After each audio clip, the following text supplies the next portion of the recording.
C'est l'heure de vous informer, mesdames et messieurs, bonsoir et bienvenue dans ces journaux. Ouvrons cette édition par la politique, désignation des animateurs de la CENI. L'affaire divise même au sein de la coalition Union Sacrée. Au groupe parlementaire de l'Ensemble pour la République de Moïse Katumbi, on dénonce la fraude et les débauchages dans la composition de l'équipe de Kadima.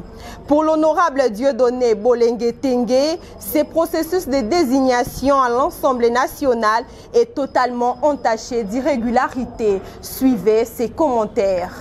Je crois que dans notre communication écrite il y a 24 heures, nous avions déjà mis à l'index les méthodes cavalières et unilatérales suivies par le président de l'Assemblée nationale qui a orchestré cette démarche, je dirais, inique.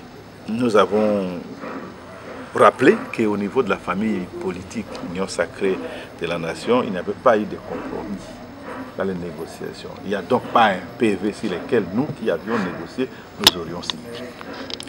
Je voudrais rappeler que, à l'occasion de ces négociations, l'approche de désigner les gens par groupe parlementaire avait été proposée par nous.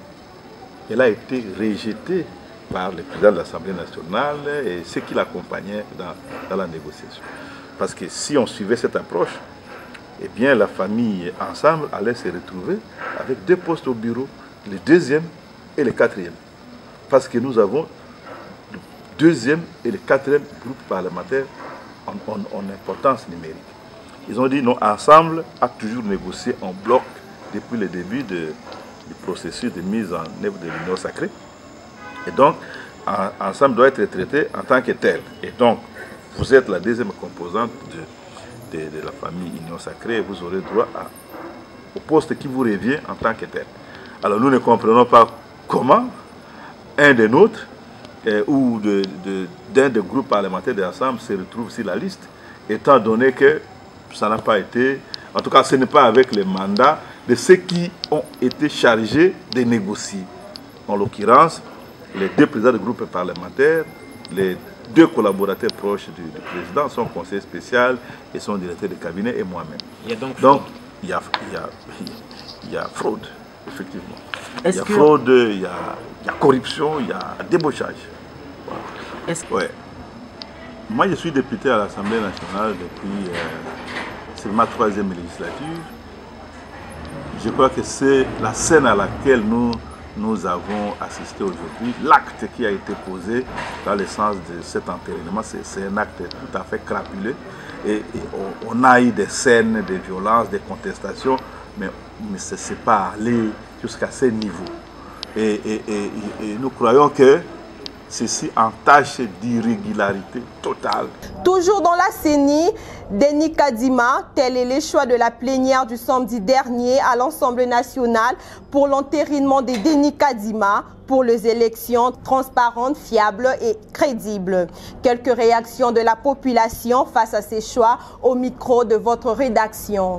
En ce qui concerne le choix de Denis Kadima, je pense bien, comme le président lui-même a eu à le dire il y a peu, on est en démocratie. On est en démocratie.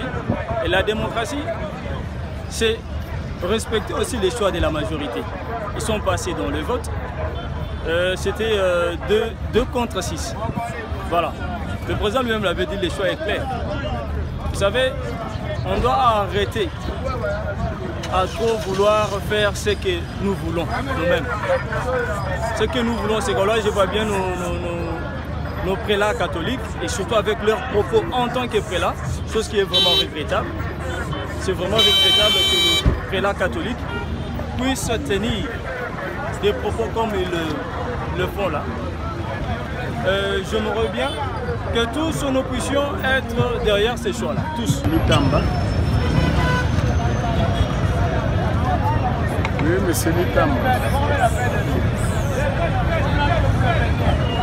Votre avis maintenant par rapport à l'événement? Bon, s'il remplit les critères, on dit qu'il remplit les critères. Il a fait... il est renommé sur le plan de l'Afrique. Il est connu, il a fait des élections ailleurs. Et pourquoi ne pas l'accepter?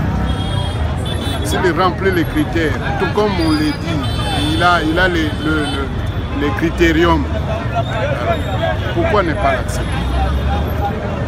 Il n'y a pas de raison. Oui. Oui, il faut qu'on évolue. Il faut qu'on évolue. Merci. Il n'y a pas de mal à ça.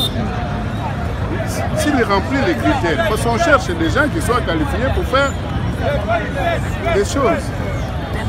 Pour nous, il remplit les critères et c'est tout. C'est ça.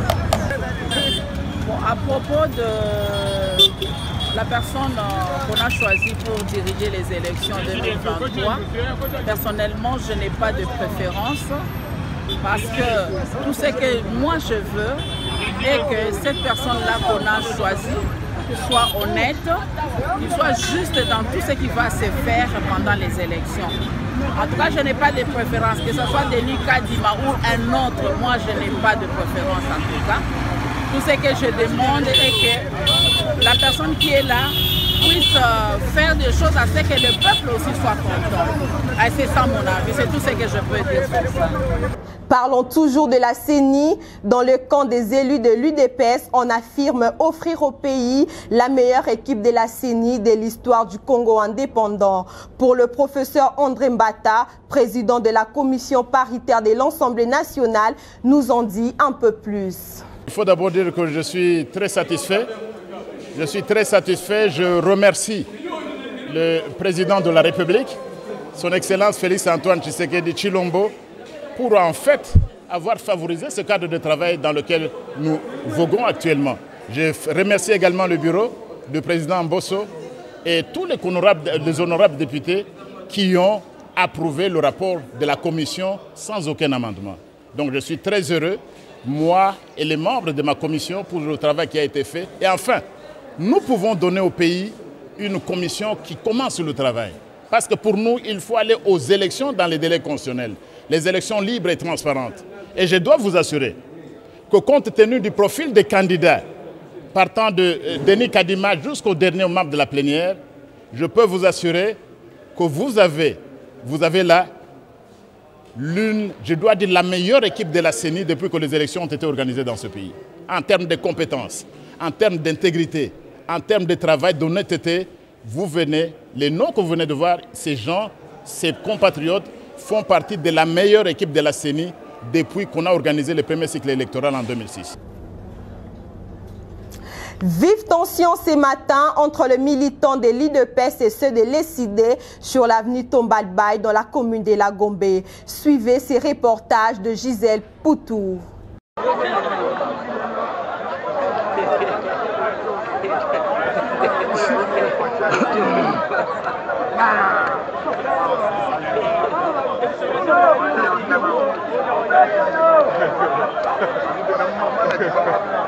Azuli banga moko pende petit élection.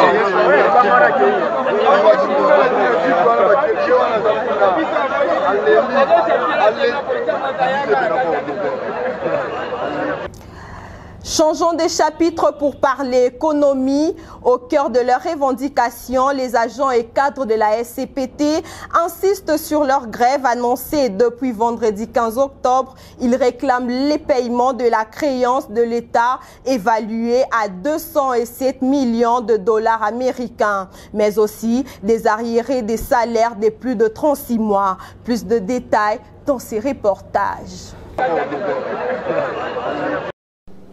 À l'issue de l'Assemblée générale de restitution de démarches menées par l'intersyndicale pour l'obtention du paiement de cette créance, les agents et cadres de la Société commerciale de transport et de port ont décidé de sécher les travaux pour mettre frein à la pression sur le gouvernement congolais.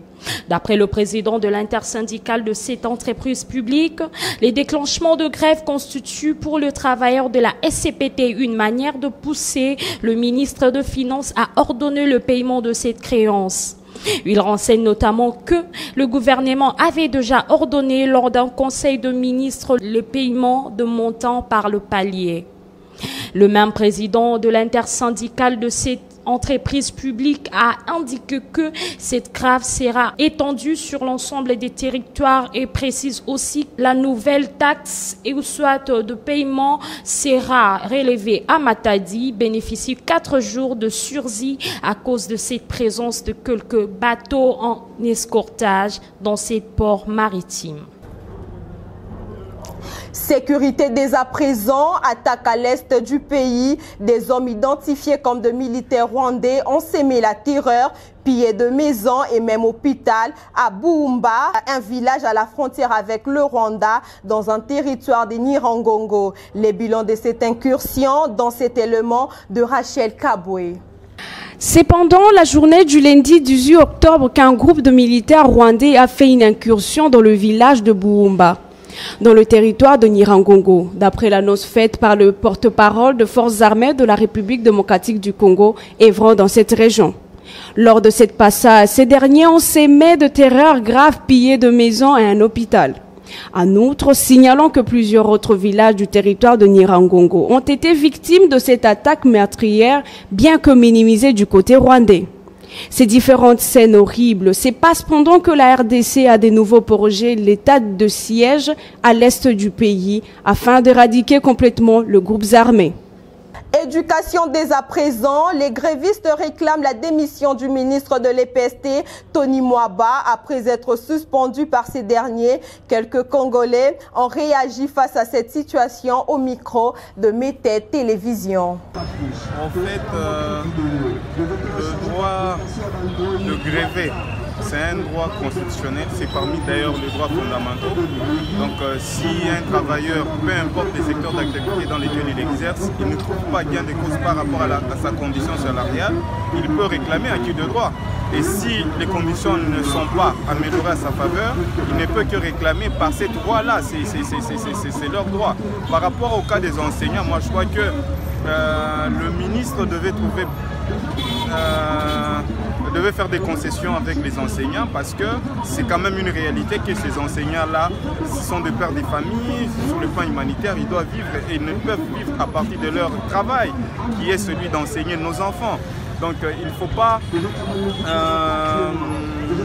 sacrifier l'avenir de nos enfants à cause d'une petite situation sur laquelle on peut trouver des compromis, améliorer les conditions de travail de nos enseignants parce que l'avenir de notre jeunesse de ce pays en dépend. Si nos enfants aujourd'hui sont mieux payés, sont mieux formés, le Congo sera toujours grand. Si on sacrifie l'éducation de nos enfants aujourd'hui, ce qui fait que le Congo de demain va manquer d'élite. Moi je crois que si le ministre a suspendu d'ailleurs sur le plan administratif, lui n'est pas leur autorité titulaire, il y a des secrétaires généraux à qui on devait faire rapport. Si ces enseignants-là, le fait pour eux de gréver, c'est violer à une certaine réglementation, au règlement intérieur. Je ne suis pas enseignant, je n'entre pas dans ça, mais néanmoins, la décision ne devait pas venir directement du ministre, plutôt peut-être des secrétaires généraux, des chefs d'établissement, des inspecteurs des enseignements et consorts, tout ça. Donc c'est à déplorer. Et que le ministre doit interpeller le ministre doit revenir à la raison, question de trouver une solution le plus tôt possible, que cette gratuité étant vantée reprenne chez eux. Mais si sur ce point-là de gratuité ça ne marche pas, les parents sont prêts à en prendre en charge, mais à une certaine hauteur. Par rapport à l'avis du ministre, je vois que le ministre totalement il n'a pas raison. Il ne peut pas désactiver les enseignants comme ça. La voix, on fait un peu la voix. Oui, il n'a pas raison totalement. Parce que parmi les enseignants là, il y a aussi les parents. Il y a aussi ceux-là qui louent quand même des maisons. Quand il active un peu les enseignants comme ça, les enseignants vraiment ils sont en train un peu de souffrir vraiment. À mon avis, je demanderai au ministre que non, il peut quand même activer les enseignants et puis entrer avec eux dans une bonne collaboration afin qu'on puisse un peu trouver des solutions. Toujours dans le même registre, dire non à la gratuité sans enseignement, c'est la raison du sitting du lundi matin des enseignants et parents des élèves des écoles publiques devant le cabinet du ministre de l'EPST, Tony Mwaba. Accompagné de quelques élèves en uniforme, ses parents exigent la reprise de cours.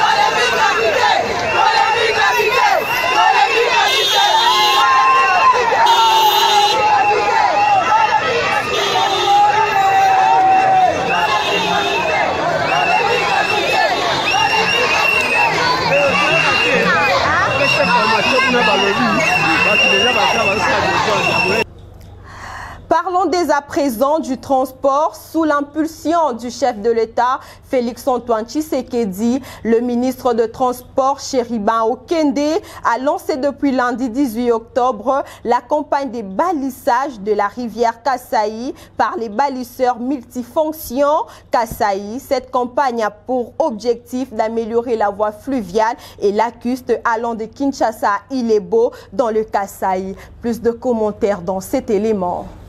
Bon, un point de vue aujourd'hui, ça peut être un peu mitigé, mais c'est exprimer notre détermination sous l'impulsion du chef de l'État de pouvoir innover dans ce secteur de transport fluvial. Le balisage pourra nous permettre de donner des repères de navigabilité qui pourront aussi permettre à ce que ce secteur ne soit plus un secteur d'arrière-plan. Vous savez que Dieu nous a dotés de fleuves, de cours d'eau. C'est notre boulevard tout à fait naturel, mais il faut aussi y mettre des conditions de navigabilité qui pourront permettre à ce que les usagers puissent évoluer en toute sécurité et sûreté. Vous-même, vous qualifiez déjà cet impact-là de positif. Cela veut dire que il y aura des effets d'entraînement positifs dans la circulation, la mobilité et la fluidité du trafic dans notre fleuve. Le balisage pourra permettre à ce qu'on évite beaucoup d'accidents de navigation. Le balisage pourra permettre à ce que les usagers puissent avoir de repères de la conduite et ça sécurise davantage. Nous avons tout intérêt de pouvoir sécuriser les usagers de nos voies fluviales. Les chauffeurs de moto-taxi, communément appelés Wewa, ont manifesté ce matin dans la ville-province de Kinshasa, sur l'avenue des Huileries, contre le tracasserie policière qu'ils rencontrent malgré qu'ils sont en ordre avec le paiement de taxes demandé par l'hôtel des villes. Nos reporters étaient sur terrain pour nous en dire plus.